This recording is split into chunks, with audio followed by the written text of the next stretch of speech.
شروع اللہ کے نام سے جو بڑا مہربان اور نہایت رحم فرمانے والا ہے۔ حضرت عبید اللہ بن عباس رضی اللہ تعالیٰ عنہما سے روایت ہے کہ سیدنا عباس رضی اللہ تعالیٰ عنہ کا ایک پرنالہ تھا، اس کا پانی راستے پر گرتا تھا۔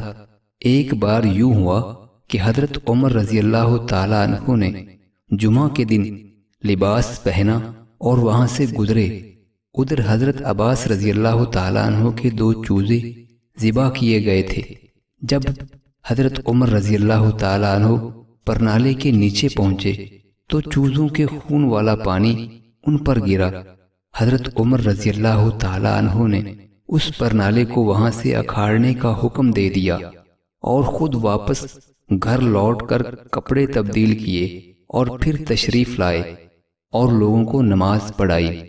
تب حضرت عباس رضی اللہ تعالیٰ عنہ ان کے پاس آئے اور کہا، اللہ کی قسم یہ وہ جگہ ہے جہاں نبی کریم صلی اللہ علیہ وآلہ وسلم نے خود پرنالہ لگایا تھا۔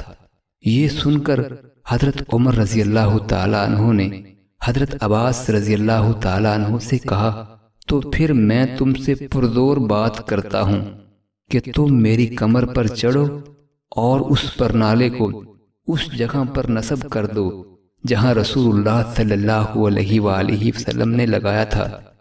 حضرت عباس رضی اللہ تعالیٰ عنہ نے ایسے ہی کیا۔